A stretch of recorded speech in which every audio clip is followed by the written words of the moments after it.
Salvador Dali's artistic journey represents one of the most dramatic transformations in modern art history.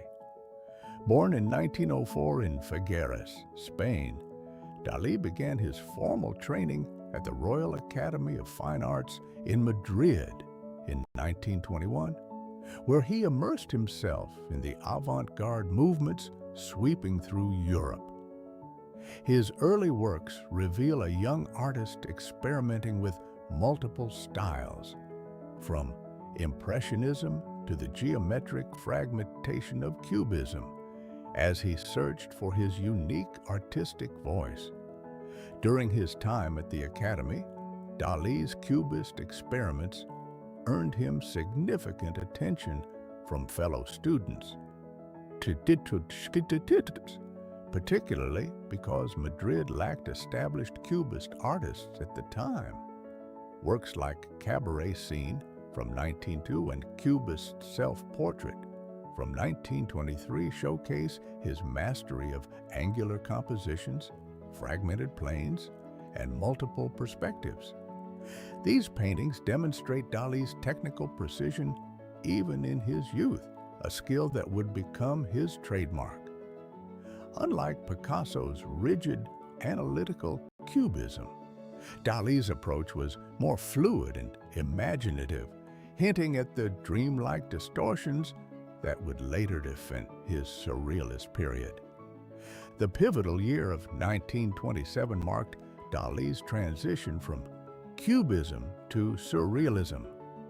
His painting, Honey is Sweeter Than Blood, was described by the artist himself as equidistant between Cubism and Surrealism, featuring elements that would become characteristic of his mature style: dreamlike images, precise draftsmanship, and landscapes evocative of his native Catalonia.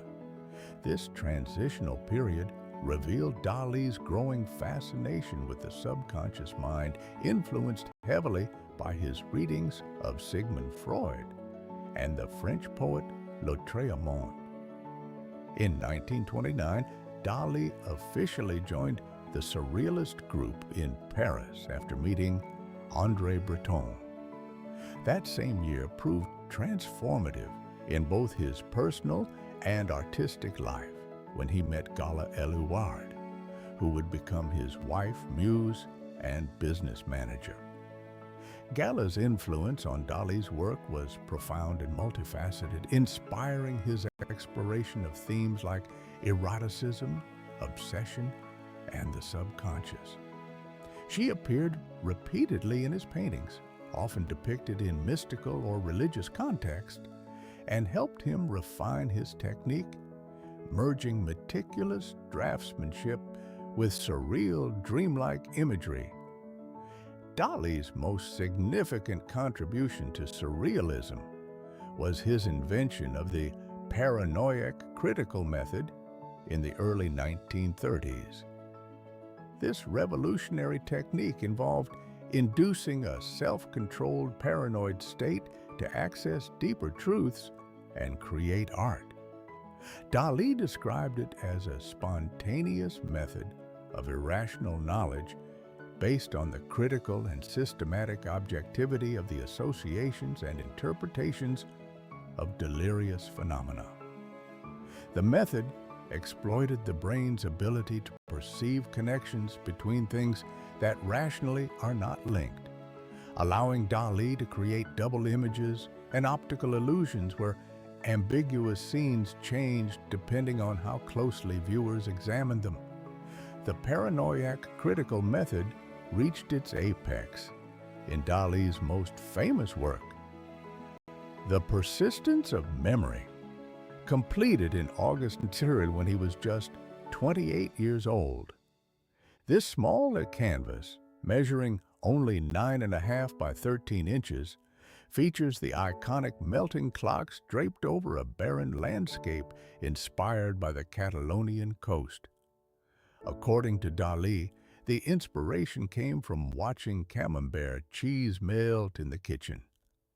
The soft, drooping timepieces represent not the destruction of time, but its transformation in the realm of memory and dreams, challenging our perception of reality and temporal experience. The painting's technical execution demonstrates Dalí's extraordinary skill. He employed what he called hand-painted dream photographs, maintaining absolute realistic precision while depicting impossible scenarios. His stated ambition was to materialize the images of concrete irrationality with the most imperialist fury of precision. This combination of technical virtuosity and irrational subject matter became Dalí's signature, distinguishing him from other surrealists who relied on automatism or drug-induced hallucinations. Dalí famously declared, "I have never taken drugs since I am a drug." Throughout the 30s, Dalí continued to refine his paranoid critical method, creating increasingly complex double images. Works like Paranoia from 1935 to 1930 demonstrate this technique brilliantly, where a battle scene hovers over a headless bust. Yet viewers perceive a complete face through the brain's filling-in processes. Metamorphosis of Narcissus from 1937 was reportedly the first painting made entirely in accordance with the paranoid critical method, though Dalí had been incorporating double images into his work since at least 1930. Dalí's artistic evolution from Cubist portraits to surrealist masterpieces reveals a constantly growing and evolving artist who refused to be confined by a single style or medium. His early Cubist works provided the structural foundation for his later compositions, teaching him how to deconstruct and reconstruct reality. This technical training, combined with his fascination with psychology, dreams, and the subconscious, allowed him to create a body of work that challenged viewers' perceptions and expanded the boundaries of visual art. His paranoid critical method influenced not only painting, but also poetry, cinema, sculpture, and fashion, earning praise from André Breton as an instrument of primary importance for the Surrealist movement.